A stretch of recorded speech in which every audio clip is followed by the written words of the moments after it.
सभी को राधे राधे, जय श्री कृष्णा। उड़ान करियर इंस्टीट्यूट के इस डिजिटल प्लेटफॉर्म पर आप सभी का पुनः स्वागत करता हूं। मैं आयुष सोनी। हम इतिहास के बारे में पढ़ रहे थे। इतिहास में हमने सांगा के दो युद्ध के बारे में पढ़ा था, जिनका नाम था बयाना और खानवा। खानवा का युद्ध सांगा हारता है। उसके पश्चात उसका जो इलाज है वो बसवा दोसा में किया जाता है। उसके पश्चात जब ये पता चलता है कि अब चंदेरी पर आक्रमण करने बाबर जा रहा है, तो वह उससे बचने के लिए, उसको साथ देने के लिए मेदिनी राय का वो भी निकलते हैं कि है ना, हम साथ देंगे। परंतु जो सांगा की सेना थी वो बहुत कमज़ोर हो चुकी थी, बहुत ज़्यादा क्या थी, घायल थी। इस कारण से सरदार सारे मना कर रहे थे कि अभी युद्ध मत करो। परंतु सांगा मानता नहीं और वो निकलता है। तो बार बार युद्ध की जिद करने के कारण सांगा को सरदार जहर दे देते हैं और कालपी में उनकी मृत्यु हो जाती है। उसके बाद उनकी जो छतरी है वो बनी जाती है मांडलगढ़, जो भीलवाड़ा में। उससे पहले जब वो कालपी के लिए जा रहे थे, चंदेरी के लिए जा रहे थे, तब वो पहले रणथंभौर रुकते हैं। वहाँ पर हाडी रानी कर्मावती को वह रणथंभौर दुर्ग सौंप कर जाते हैं। बात करें आगे की, तो हाडी रानी के दो पुत्र थे, जिनका नाम था विक्रमादित्य और उदय सिंह। हम बात करें सांगा के आज पुत्रों के बारे में, तो सांगा के चार पुत्र हैं। चार पुत्रों के बारे में देखें तो सांगा के पुत्र,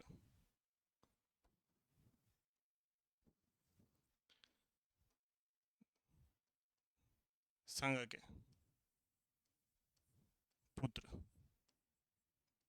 तो सांगा के कुल चार पुत्र अपन मुख्यतः पढ़ते हैं, जिसमें पहला नाम आता है भोजराज।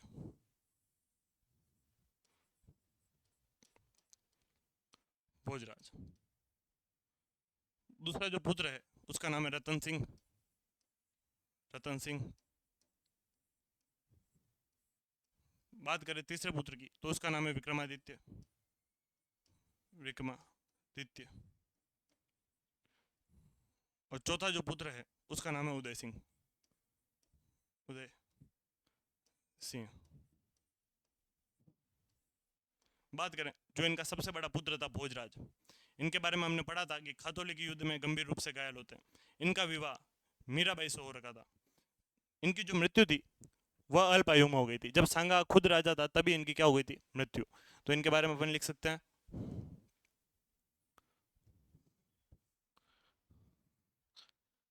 सांगा के सबसे बड़े पुत्र, सांगा के सबसे बड़े पुत्र,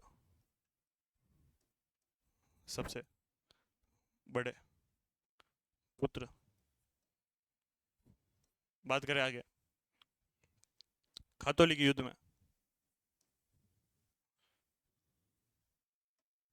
पहले लिख सकते हैं अपन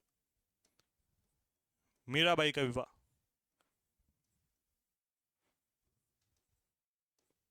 विवाह हुआ था, हुआ था। बात करें आगे खातौली के युद्ध में, खातौली के युद्ध में गंभीर रूप से घायल, गंभीर रूप से घायल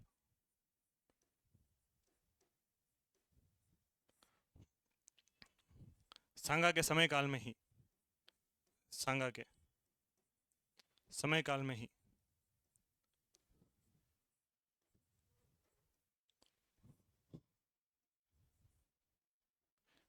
मृत्यु, मृत्यु। बात करें आगे रतन सिंह की, रतन सिंह और विक्रमादित्य काफी कम समय के लिए राजा बनते हैं। जैसे रतन सिंह की बात करें तो ये 1528 से लेकर 1531 तक राजा बनता है। दूसरी बात करें विक्रमादित्य की, तो ये 1531 से लेकर 1536 तक राजा रहता है। उसके पश्चात एक लंबे समय के लिए राजा बनता है उदय सिंह। तो इनका अपन समय काल देख लेते हैं। रतन सिंह का जो समय था वो था 1528 से 1531। बात करें दूसरे विक्रमादित्य, तो विक्रमादित्य 1531 से 1536। और बात करें उदय सिंह की, तो 1536 से 72।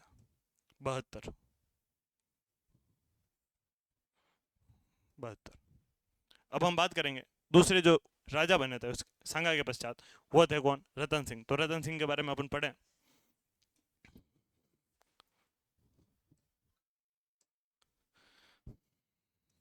रतन सिंह। रतन सिंह। ये रावल नहीं है, ये बात ध्यान रखना, ये राणा रतन सिंह है। तो यूं नहीं हो जाए तुम ये रतन सिंह को वो रतन सिंह से मिला लो कि जे इसकी पत्नी पद्मिनी है। तो बात ध्यान रखना, ये है राणा रतन सिंह। इनका जो समय है वो है 1528 से 1531। इनके समय में मेवाड़ में एक महोत्सव शुरू किया जाता है जिसका नाम है अहरिया महोत्सव।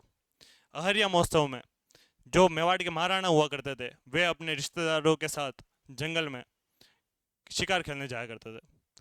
तो इस समय में इनके समय एक त्योहार शुरू होता है जिसका नाम क्या है, अहरिया महोत्सव।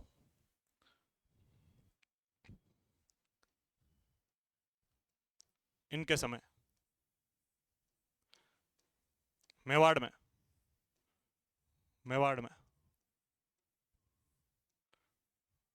अहरिया महोत्सव, अहरिया महोत्सव की शुरुआत हुई की शुरुआत हुई शुरुआत हुई। बात करें क्या है अहरिया महोत्सव, तो नोट करके ध्यान रखना, अहरिया महोत्सव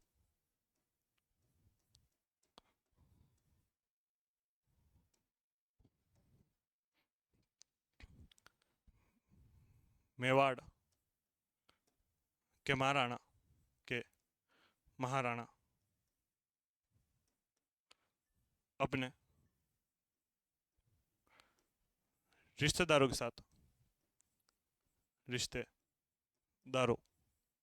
साथ शिकार खेलने जाया करते थे। शिकार खेलने जाया करते थे।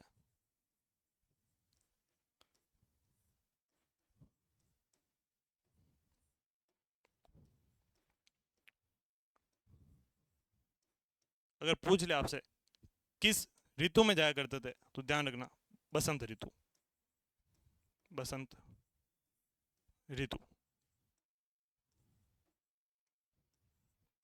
तो इनके रिश्तेदार लगा करते थे जो हाड़ी रानी कर्मावती उनके भाई जिनका नाम था सूरजमल हाड़ा। तो रतन सिंह और सूरजमल हाड़ा दोनों शिकार खेलने जाते हैं। उस शिकार खेलते समय इन दोनों के बीच में कोई आपस में बहस होती है, उस बहस के कारण दोनों एक दूसरे से लड़ाते हैं और दोनों एक दूसरे को मार देते हैं। तो ध्यान रखना, रतन सिंह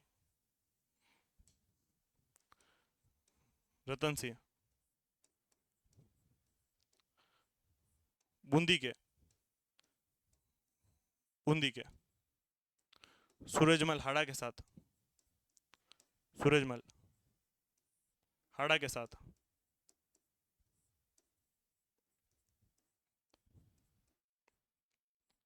अहरिया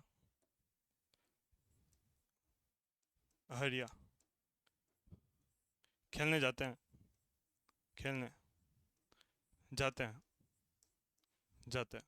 हैं तथा वहीं पर दोनों के मध्य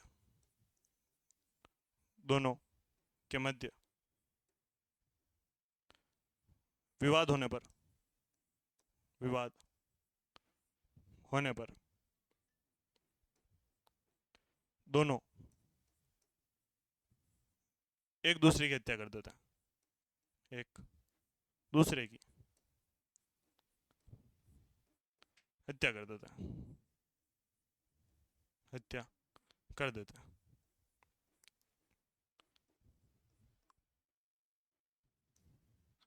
बात करें आगे। अब क्योंकि मृत्यु हो गई है, कब 1531 में एक दूसरे को लड़ते लड़ते मार देते हैं।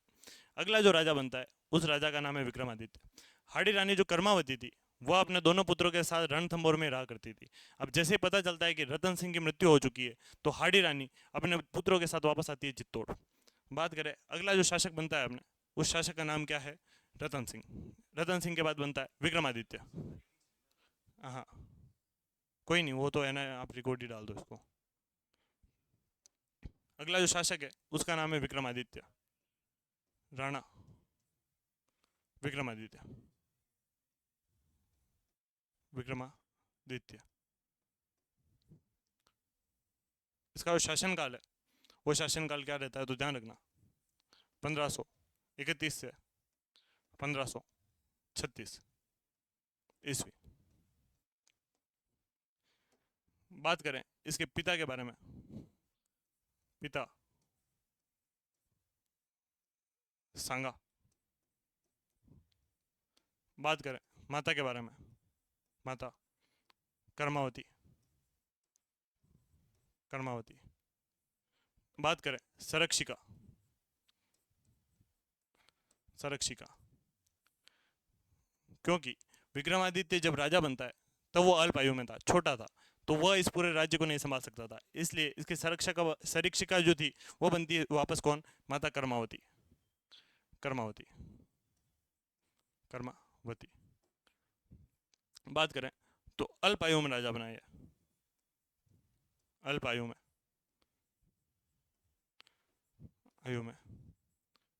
राजा बना, राजा बना।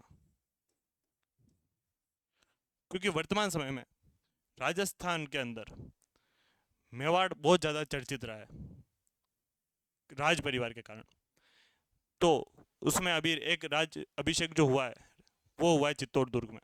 आपसे इसलिए पूछा जा सकता है कि अंतिम जो शासक था मेवाड़ का जिसका राज्य अभिषेक चित्तौड़ दुर्ग में हुआ वह था विक्रमादित्य। तो ध्यान रख सकते हैं राज्याभिषेक, राज्याभिषेक कब हो रहा है तो 1531, 1531। और कहाँ हो रहा है, चित्तौड़गढ़, चित्तौड़गढ़। बात करें अंतिम महाराणा, महाराणा जिसका राज्याभिषेक, जिसका राज्याभिषेक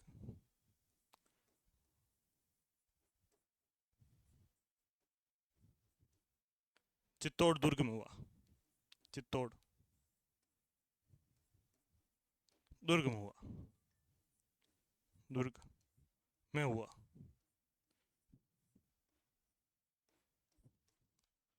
आगे अपन जाने तो इससे पहले जब अपन ने सांगा पढ़ा था तो उसमें गुजरात का शासक हुआ करता था मुजफ्फर शाह।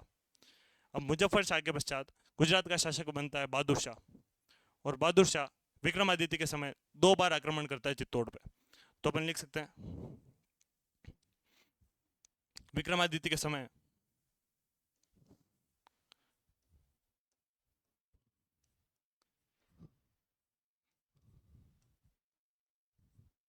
के समय आक्रमण, आक्रमण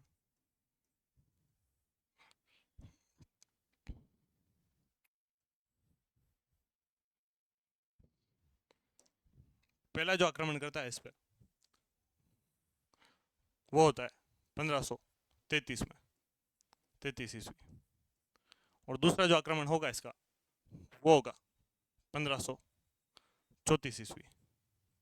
लगातार 2 साल आक्रमण करता है बहादुर शाह। बहादुर शाह को पता था कि सांगा मर चुका है और जो सांगा के पश्चात राजा बना है वह एक अल्प आयु में, तो मैं चित्तौड़ को बहुत आसानी से लूट सकता हूँ।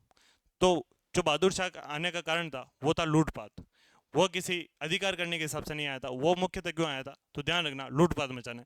तो अपन देख सकते हैं कि दोनों समय आक्रमण करता कौन है, आक्रमण करता,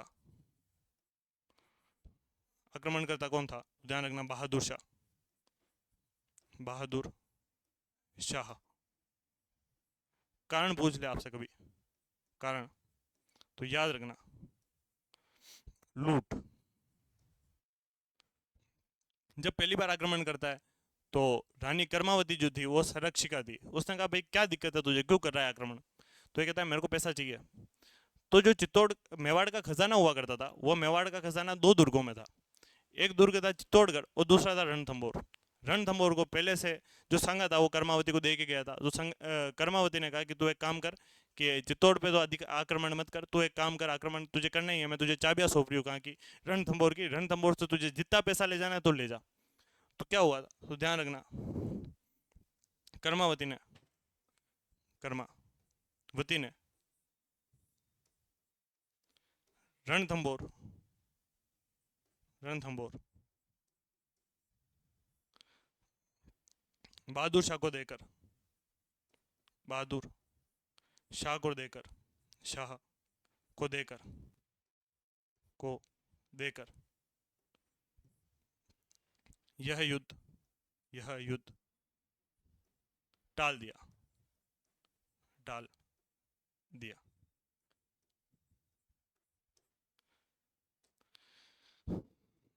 अब बहादुर शाह मस्त ऐश ऐसी मौज उड़ाने वाला आदमी, पैसा तो खत्म हो जाता है एक दिन बाद, तो भाई साहब का पैसा एक साल में खत्म। आदमी ने कहा कि है ना, अब वापस कहाँ जाया जाए, तो वापस चित्तौड़ चलते हैं। अभी एक बार तो रणथंभौर लूटा है, अब किसको लूटेंगे, चित्तौड़ को। तो वापस वो एक साल के पश्चात आक्रमण करने आ जाता है 1534 में। तो वापस इधर लिख सकते हैं अपन, आक्रमण करता, आक्रमण करता बहादुर शाह, बहादुर शाह। अब एक दिन कर्मावती मैडम उठी, सुबह उठते ही दुर्ग के नीचे देखा तो सामने बहादुर शाह कह रहा है, हेलो। कि कर्मावती वापस क्यों आ गया रे, अभी तो तुझे रणथंभौर दिया था।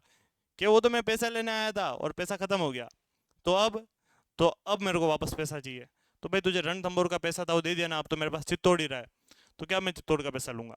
कर्मावती के ऐसे तो पार पड़े नहीं, तो अब क्या किया जाए। तो इसने कहा कि है ना, मेरे पास अभी सेना भी नहीं है, मेरा पुत्र है वो भी अल्पायु में, एक काम किया जाए कि बाबर आया था रणथंभौर और उसने मेरे को बेटी कहा था, तो हुमायूं मेरा भाई हुआ, तो हुमायूं को क्या किया जाए, राखी भेजी जाए कि भाई साहब मेरी मदद करो, यहाँ पे मैं क्या हो रही हूँ, परेशानी में हूँ, बहादुर से आक्रमण करने को तैयार बैठा हुआ है। तो हुमायूं को राखी भेजी थी कर्मावती ने, परंतु हुमायूं यहाँ आ नहीं पाया था।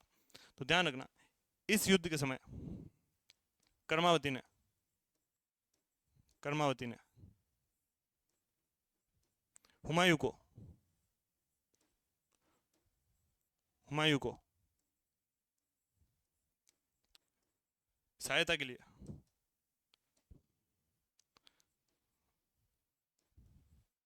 सहायता के लिए, के लिए राखी भेजी, राखी भेजी। परंतु, परंतु हुमायूं, हुमायूं नहीं आया, नहीं आया। अब जब हुमायूं हेल्प करने नहीं आया, तो अब एक ही तरीका है कि लड़ते लड़ते मर जाओ, और वही होता है यहाँ पे वापस साका। इस प्रकार से मेवाड़ का दूसरा साका होता है 1535 में, मेवाड़ का दूसरा साका हुआ, दूसरा साका हुआ। अब बात करें इस साके की,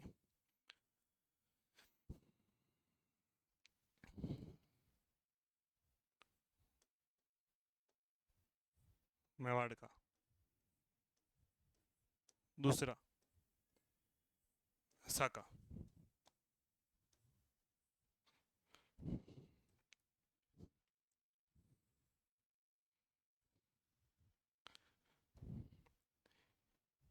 समय पूछ ले आपसे, समय, तो याद रखना 1535।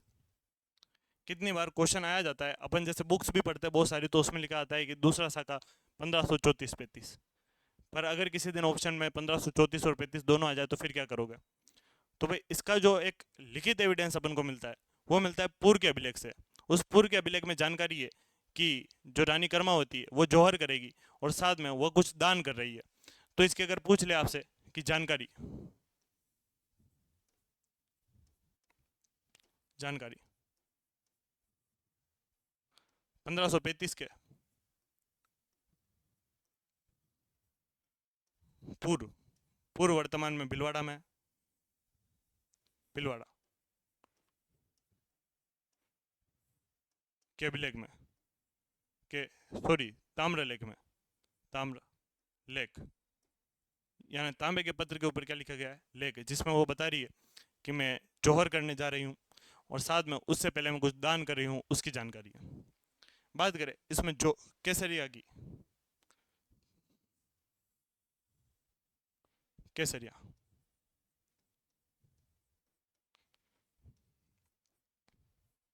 तो देवलिया जो वर्तमान में प्रतापगढ़ में, उसका सामंत हुआ करता था बाघ सिंह देवलिया। यह खानवा के युद्ध में भी गया था पर बच गया था। तो ये आता है यहाँ पे कि केसरिया मैं करूंगा। तो केसरिया का जो नेतृत्व है वो करता है बाघ सिंह देवलिया।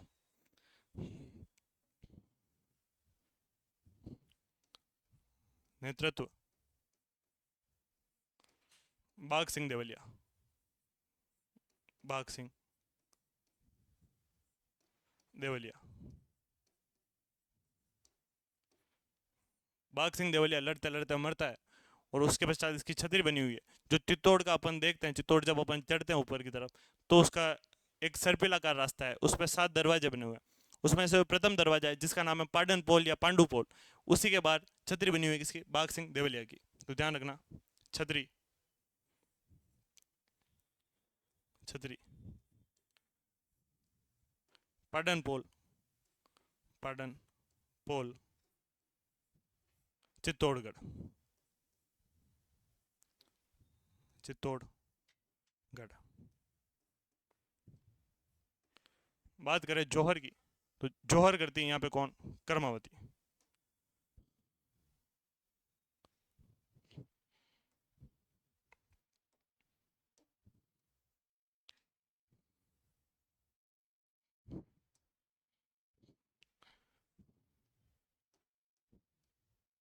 जौहर, जौहर का नेतृत्व करती है कौन, कर्मावती। नेतृत्व कर्मावती। हाड़ी रानी, हाड़ी रानी, कर्मावती। क्योंकि इस समय राजा को बचाना जरूरी था, अल्पायु में था। मेवाड़ पे इस प्रकार का क्या आ चुका है, बहुत बड़ा हमला हो रहा है। तो इस कारण से हाड़ी रानी ने दिमाग लगाई कि अपन एक काम करते हैं, जो अपना पुत्र है दोनों, उदय सिंह और विक्रमादित्य, इन दोनों को अपन बूंदी भेज देते हैं। तो इस साके से पहले कर्मावती ने विक्रमादित्य और उदय सिंह को बूंदी भेज दिया था। तो ध्यान रखना, नोट करके बात, नोट, साके से पहले, साके से पहले कर्मावती ने, कर्मावती ने अपने दोनों पुत्र, दोनों पुत्र विक्रमादित्य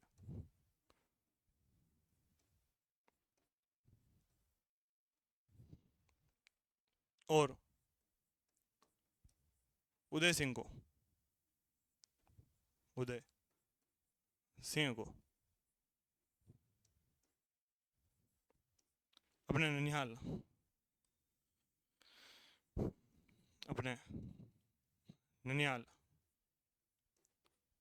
ननिहाल बूंदी भेज दिया, बूंदी भेज दिया।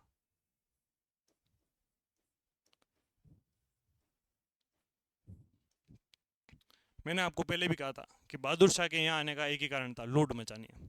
वह लूट मचाता है और वापस चला जाता है। उसके जाने के पश्चात हुमायूं गुजरात पर आक्रमण करता है और साथ में इधर से पुर्तगाल जो थे वह भी गुजरात के बंदरगाहों को लूटने का प्रयास कर रहे थे। पुर्तगालों से लड़ता हुआ ही बहादुर शाह की मृत्यु हो जाती है। उसके पश्चात जो मेवाड़ के और सामंत थे, जो अधिकारी थे, उन सब ने वापस चित्तौड़ पर अधिकार कर लिया। बात करें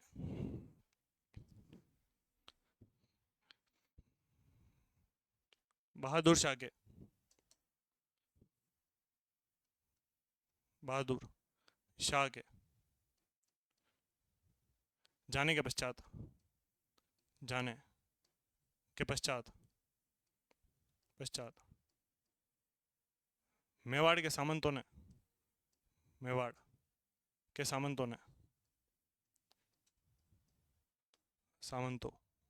ने पुनः चित्तौड़ पर अधिकार कर लिया।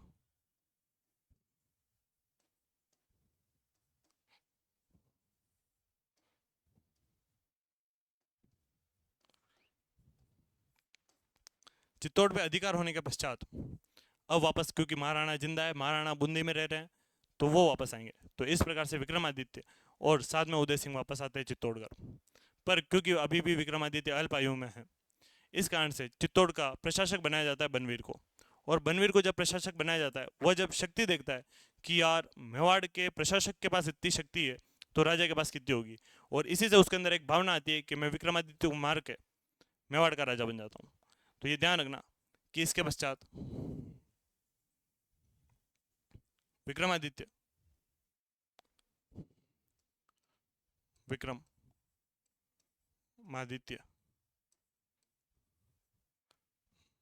और उदय सिंह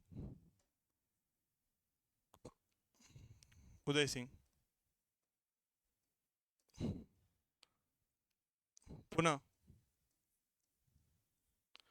बूंदी से लौटे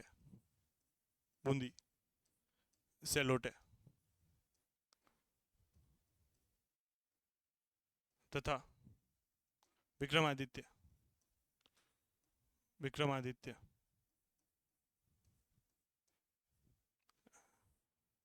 राजपाट संभालने लगा।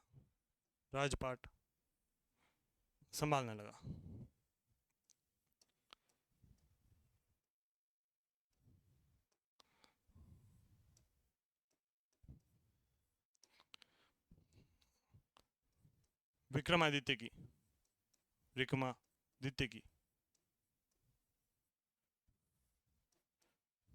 अल्प आयु के कारण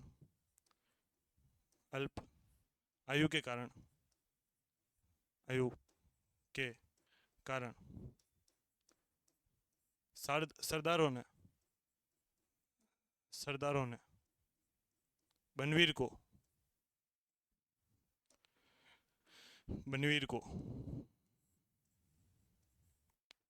चित्तौड़ का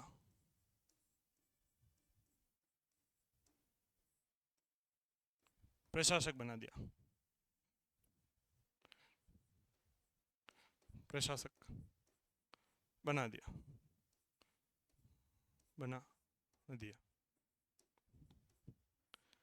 अब बनवीर क्या करेगा?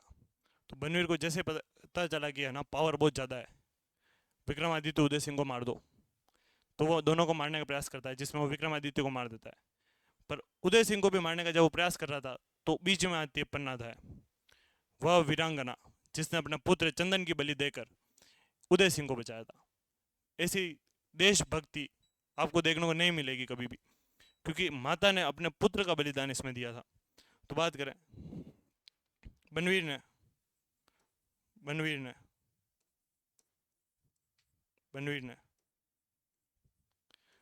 विक्रमादित्य और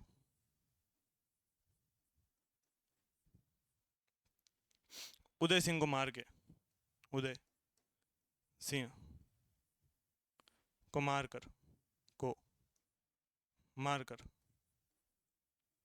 चित्तौड़ का, या फिर अपन कह सकते हैं मेवाड़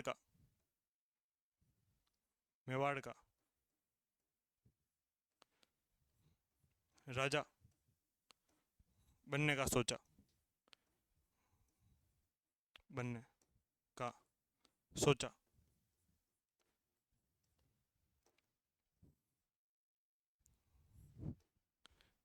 विक्रमादित्य की हत्या कर देता बनवीर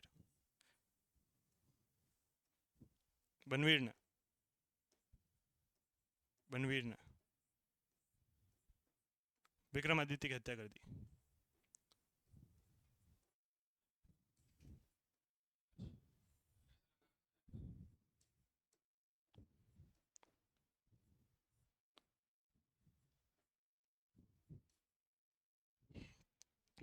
और उदय सिंह को मारने का प्रयास कर रहा था। तब पन्नाधाय उसे बचाती है, तो इसको अपन लिख देते हैं बनवीर ने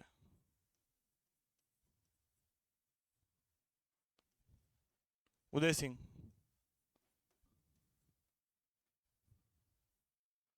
को मारने का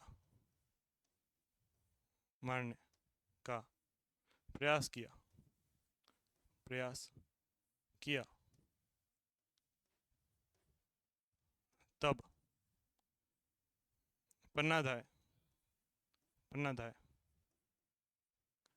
अपने पुत्र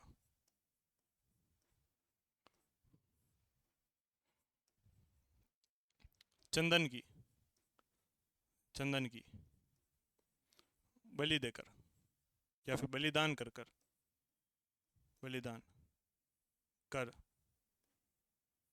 उदय सिंह को बचाया। उदय सिंह को बचाया। मैं प्रणाम करता हूँ। क्या बलिदान रहा होगा इस महिला का, जो अपने पुत्र को सुला रही है, सामने बनवीर आ रहा है, उसको काट रहा है और उसको देख रही है। पन्नाधाय बनवीर द्वारा चंदन की हत्या करने के पश्चात पन्नाधाय उदय सिंह को लेकर कुंभलगढ़ की तरफ निकलती है और कुंभलगढ़ में जाके यह बात वहाँ के किलेदार, जिनका नाम हुआ करता था आशा देवपुरा, उनको बताती है कि है ना, ये उदय सिंह है, विक्रमादित्य की हत्या बनवीर कर चुका है, उदय सिंह को भी मारने का प्रयास कर रहा था, इसलिए मैंने मेरे पुत्र की बलि देकर इसको मैं यहाँ ले आई हूँ और कल इनकी मीटिंग रखो फटाफट, जितने भी सामान थे उनसे। उधर बनवीर क्या करता है, बनवीर चित्तौड़ पे अधिकार करके बैठ जाता है और खुद को मेवाड़ का राजा घोषित कर देता है। तो बात लिखे यहाँ पे, पन्नाधाय उदय सिंह को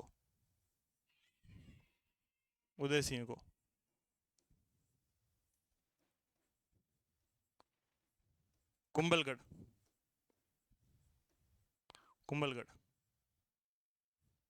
ले जाती है। वहाँ कुंभलगढ़ का किलेदार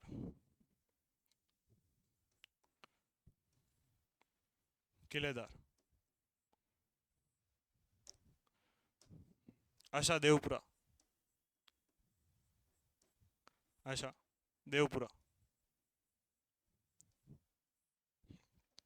शरण देता है।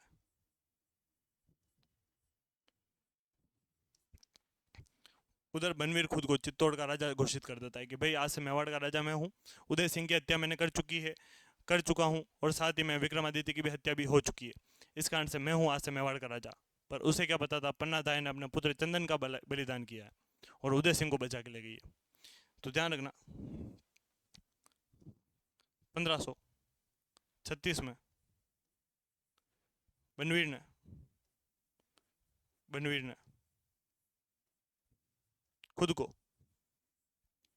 खुद को मेवाड़ का राजा घोषित कर दिया।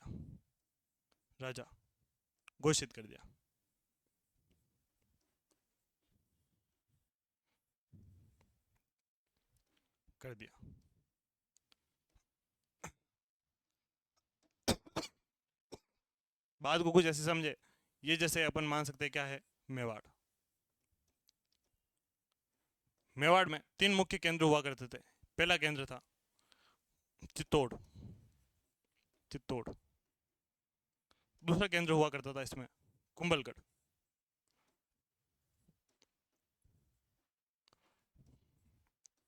तीसरा केंद्र इसमें हुआ करता था रणथंभौर।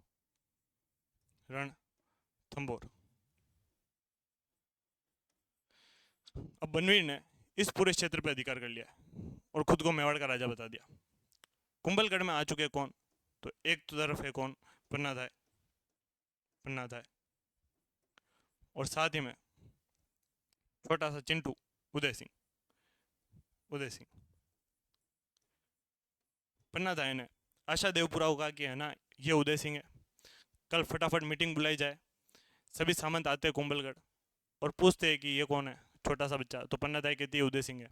तो सारे सरदारों ने कहा भाई हम कैसे विश्वास कर लें कि ये उदय सिंह है, हो सकता है तूने उदय सिंह को मारने दिया हो और खुद के बेटों को लेकर सामने आ गई हो कि हाँ भाई ये उदय सिंह है, चंदन को क्या बना दिया उदय सिंह। तो उन्होंने कहा चलो प्रूफ कर लो। कैसे प्रूफ करेंगे? तो बूंदी से जो ननियाल वाले थे उनको बुलाया गया कि है ना आप पता करें कि है ना ये उदय सिंह है कि नहीं है। तो बूंदी से कुछ लोग आते हैं और वो देख के इसको कहते हैं कि हाँ वेरीफाइड, यही कौन है उदय सिंह। इस प्रकार से तो फिर आप ये मानिए कि है ना उस महिला पर तो भी शक किया गया कि आपने कहीं अपने बेटे को राजा बनाने का तो नहीं सोचा, पर वह वीरांगना थी, उसके अंदर देशभक्ति भरी हुई थी बिल्कुल एकदम जी जोर से, उसने उदय सिंह को बचाया। और इस प्रकार से जैसे ये कंफर्म होता है बूंदी वालों की तरफ से कि हाँ भाई ये उदय सिंह है, तब पाली से एक व्यक्ति आया हुआ था जिसका नाम था आखिराज सोनगरा। आखिराज सोनगरा और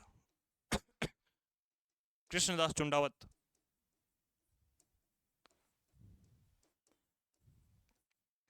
सॉरी देव कृष्ण चुंडावत, इन दोनों ने लेके कहा कि चलो कंफर्म हो गया है कि ये उदय सिंह है, यहीं करो राज तिलक। तो उदय सिंह का राज तिलक इसी समय हो जाता है 1536 ईस्वी में कुंभलगढ़ दुर्ग में। मैंने कहा आपको कि विक्रमादित्य अंतिम शासक था जिसका राज्य अभिषेक वो चित्तौड़ दुर्ग में हुआ था। उसके पश्चात जितने भी राजा होंगे उनका राज्य अभिषेक चित्तौड़ दुर्ग में नहीं होगा, कहीं ना कहीं और होगा। तो उसी प्रकार से अपन देखेंगे तो उदय सिंह का कहाँ होता है, तो ध्यान रखना कुंभलगढ़ में, कुंभलगढ़ में। और जैसे ही इधर से राज्यभिषेक हुआ और इधर से जो हमारे आखिराज सोनगरा थे उन्होंने कहा सरप्राइज बेटा, हम गिफ्ट तो देंगे। तो आखिराज सोनगरा ने अपनी पुत्री जयवंता बाई का विवाह इसी समय किससे करवा दिया, उदय सिंह से। तो ध्यान रखना इस बात को अपन आगे पढ़ेंगे, पर पहले हम जान लेते हैं किसके बारे में, बनवीर के बारे में। बनवीर जो था उसके पिता का नाम पृथ्वीराज सिसोदिया था। उनकी एक पासवान हुआ करती थी जिनका नाम था अनारस बेगम, या फिर उन्हीं को अपन कहते हैं फुतल दे, जो कि महाराष्ट्र से आई हुई थी। उन्हीं से एक अवैध संतान होती है जिसका नाम था बनवीर। बनवीर ने जब यहाँ पे राजा बनता है वो, तो क्योंकि उसकी मम्मी महाराष्ट्र से थी, वो जिस माता जी की पूजा करती थी उनका नाम था तुलजा भवानी, तो वह चित्तौड़ दुर्ग में तुलजा भवानी का मंदिर बनवाता है। दूसरा, वो चित्तौड़ दुर्ग को सुरक्षित करने का कार्य करता है, तो वह यहाँ पे एक नवलखा भंडार का निर्माण करवाता है। उसने विक्रमादित्य की हत्या की थी। उसके साथ ही इन उदय सिंह और जो बनवीर है इनके मध्य एक युद्ध होता है जिसका नाम है मावली का युद्ध, जो कि 1540 में लड़ा जाता है। और उसमें बनवीर हारता है और बनवीर हारने के पश्चात वापस चला जाता है महाराष्ट्र। तो बात करेंगे अपन थोड़ी बहुत किसके बारे में, बनवीर के बारे में। नोट करके लिखना, बनवीर, बनवीर। समय देख लें इनका, तो 1536 से 1540, केवल चित्तौड़ क्षेत्र, चित्तौड़ क्षेत्र। ये बात भी ध्यान रखना, ये मेवाड़ के महाराणा नहीं है, मेवाड़ के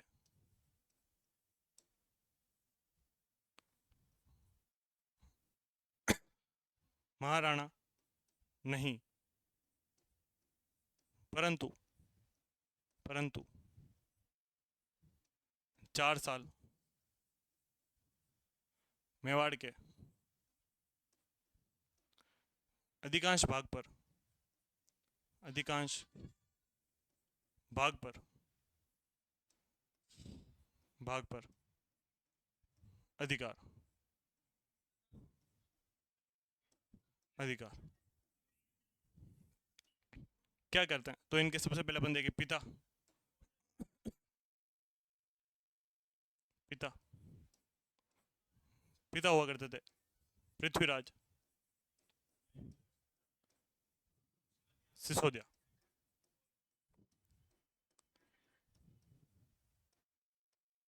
ये पृथ्वीराज सिसोदिया वही है जिन्होंने सांगा की आग फोड़ी थी और राजा बनना चाहते थे। इनकी पत्नी का नाम ताराबाई था, उन्हीं के नाम पे अजय मेरुदुर्ग का नाम तारागढ़ पड़ा। ये बहुत तेज दौड़ा करते थे, बहुत तेज ये घोड़े पे सवारी किया करते थे, इसलिए इन्हें कहा जाता है राजपूताने का उड़ना राजकुमार। ये वही है। इनकी जो माता हुआ करती थी, माता पृथ्वीराज के पासवान, पासवान अनारस बाई, अनारस बाई, और या फिर अपन कह सकते हैं अनारस बाई, और दूसरा जो इनका नाम मिलता है वो मिलता है फुत्तल देवी, फुत्तल देवी, जो कि महाराष्ट्र से आई थी, महाराष्ट्र से आई थी, ध्यान रखना। बनवीर क्या करता है, बनवीर की बनवीर ने बनवीर ने 1536 में विक्रमादित्य की हत्या की, विक्रमादित्य की हत्या की, हत्या की। दूसरा, इसके निर्माण कार्य के बारे में अपन समझे, निर्माण कार्य, निर्माण कार्य। तो भाई साहब के दो निर्माण कार्य है। पहले निर्माण कार्य का नाम है तुलजा भवानी मंदिर, तुलजा भवानी मंदिर। यह शिवाजी, शिवाजी की कुल देवी है, की कुल देवी। आपसे पूछ लिया जाए कभी कि शिवाजी की कुल देवी जिनका नाम तुलजा भवानी है, इनका मंदिर कहाँ बना हुआ है, तो ध्यान रखना चित्तौड़गढ़। एक मंदिर इनके महाराष्ट्र में तो कई मंदिर मिल जाएंगे, परंतु अगर बात की जाए कि राजस्थान में कहाँ है तो चित्तौड़गढ़। पूछ लिया जाए किसके द्वारा बनाया गया, तो बनवीर, क्योंकि बनवीर का जो ननियाल था वह महाराष्ट्र था, इसलिए यहाँ पे उसने क्या बनवाया, तुलजा भवानी मंदिर। दूसरा अगर इसका काम देखें तो वो काम क्या था तो ध्यान रखना, नवलखा भंडार, नवलखा भंडार कहाँ था, तो ध्यान रखना चित्तौड़गढ़, चित्तौड़गढ़। इसके बाद बात करें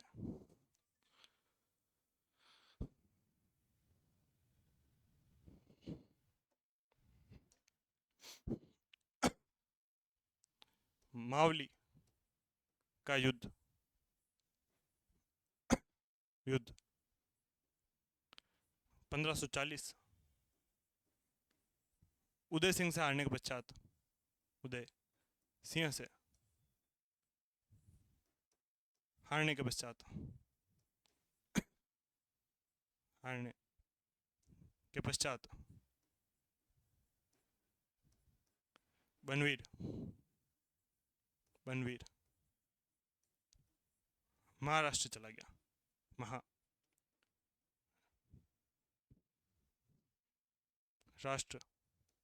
चला गया, चला गया।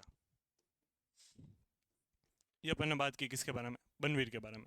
तो हमने जो आज पढ़ा है उसमें क्या पढ़ा है, तो हमने पहले सांगा के पुत्रों के बारे में जाना, जिसमें सबसे बड़ा जो पुत्र था जिसका नाम था भोजराज। भोजराज सबसे बड़ा पुत्र होने के बाद यह मीराबाई का पति था। इसका जो गंभीर रूप से घायल होता है ये होता है खातौली के युद्ध में, और सांगा के समय में इसकी मृत्यु हो जाती है। उसके पश्चात राजा बनता है रतन सिंह। रतन सिंह 1528 से 1531 तक राजा रहता है। उसके बाद है विक्रमादित्य, जो कि 1531 से लेकर 1536 तक राजा रहता है। उसके पश्चात राजा बनता है उदय सिंह, जो कि 1536 से लेकर 1572 तक रहता है। इसके बाद हमने आगे बात की तो बात आई थी रतन सिंह के बारे में। रतन सिंह के समय मेवाड़ में एक नया महोत्सव प्रारंभ हुआ जिसका नाम था अहरिया महोत्सव। अहरिया महोत्सव की बात की जाए तो मेवाड़ के जो शासक हुआ करते थे, जो राणा हुआ करते थे, वो अपने रिश्तेदारों के साथ में शिकार खेलने जाया करते थे। तो रतन सिंह और बूंदी के सूरजमल हाड़ा भी साथ में शिकार खेलने गए, और बाद में किस बात से कहासुनी होने के कारण से इन दोनों के बीच विवाद हुआ और उसमें एक दूसरे को मार देते हैं। बात करें आगे विक्रमादित्य के बारे में, तो पिता का नाम था सांगा, माता का नाम था कर्मावती। क्योंकि अल्प आयु में राजा बने इसलिए इनकी संरक्षिका बनती है कर्मावती। उसके बाद बात की राज्याभिषेक, तो राज्याभिषेक इनका होता है 1531 में चित्तौड़गढ़ में। ये अंतिम मेवाड़ के शासक है जिनका राज्याभिषेक कहाँ हो रहा है, चित्तौड़ दुर्ग में। बात करें विक्रमादित्य के समय आक्रमण, तो विक्रमादित्य के समय गुजरात का शासक बहादुर शाह 2 बार आक्रमण करता है, 1533 और 1534। 1533 में कर्मावती रणथंभौर इसको सौंप देती है और इसके बाद संधि कर लेती है। अगली बात करें तो 1534 में वापस ये आक्रमण करने आता है, चित्तौड़ पे आक्रमण करने का सोचता है। तब कर्मावती राखी भेजती है हुमायूं को, पर हुमायूं इसकी मदद करने नहीं आ पाता है। उसी के बाद साका होता है, उस साके में मेवाड़ का जो दूसरा साका है वो होता है 1535। इसकी हमें जानकारी मिलती है 1535 के पूर्व के ताम्रलेख से, जिसमें केसरिया का नेतृत्व करता है बाघ सिंह देवलिया और इसकी छतरी बनी हुई है पाडन पोल चित्तौड़गढ़ में। बात करें कि जौहर, तो जौहर का नेतृत्व करती है हाडी रानी कर्मावती। उसके पश्चात ये बात ध्यान रखना है कि साके से पहले कर्मावती अपने दोनों पुत्र विक्रमादित्य और उदय सिंह को बूंदी भेज देती है। बात करें बहादुर शाह के जाने के पश्चात मेवाड़ के सामंत पुनः चित्तौड़ पे अधिकार कर लेते हैं। विक्रमादित्य उदय सिंह बूंदी से वापस आते हैं और क्योंकि विक्रमादित्य अभी अल्प आयु में, इस कारण से बनवीर को चित्तौड़ का प्रशासक बनाया जाता है। बनवीर को जब पता चलता है कि है ना बहुत ज़्यादा पावर है, मुझे राजा बनना चाहिए, तो राजा बनने के प्रयास में विक्रमादित्य को मार देता है और उदय सिंह को भी मारने का प्रयास करता है। परंतु पन्नाधाय वह वीरांगना अपने पुत्र का बलिदान देने के पश्चात उदय सिंह को बचाती है। उदय सिंह को बचाकर वो कुंभलगढ़ दुर्ग में ले जाती है। आशापुरा देवपुरा नाम का जो व्यक्ति था, जो किलेदार हुआ करता था कुंभलगढ़ का, उसने उन्हें कुंभलगढ़ में शरण दी। उसके पश्चात खुद को बनवीर ने मेवाड़ का राजा घोषित कर दिया था। फिर मैंने आपको बताया था कि कुंभलगढ़ वाला जो क्षेत्र है वो मेवाड़ के उदय सिंह के अधीन रह रहा था, और जो मेवाड़ का ऊपर का भाग है जिसमें चित्तौड़ रणथंभौर आता है, वो दोनों चले गए थे किसके पास? बनवीर के पास। उसके बाद बनवीर के बारे में अपन ने बात की तो केवल केवल जो चित्तौड़ का क्षेत्र है उस पर अधिकार कर रहा था, और मेवाड़ में राजा तो नहीं बना, परंतु 4 वर्ष तक उसने मेवाड़ के अधिकांश भाग पे अधिकार किया। उसने वो जीता रहा, वहीं राजा बन के रहा। उसके पश्चात इनके पिता का नाम है तो वो है पृथ्वीराज सिसोदिया। इनकी माता का नाम हुआ करता था अनारस बाई या फुतल देवी। जो बनवीर है इसने 1536 में विक्रमादित्य की हत्या की और स्वयं को मेवाड़ का राजा घोषित कर दिया था। इसके 2 निर्माण कार्य है, जिसमें पहला निर्माण कार्य है इसका तुलजा भवानी का मंदिर, जो कि शिवाजी की कुल देवी है, और दूसरा नवलखा भंडार। उसके बाद मावली का युद्ध होता है उदय सिंह और बनवीर के मध्य। इसमें बनवीर हारता है और इसके पश्चात वो महाराष्ट्र चला जाता है। आज के लिए इतना ही, हम मिलते हैं वापस अगली क्लास में। आपका दिन मंगलमय और शुभमय हो। धन्यवाद।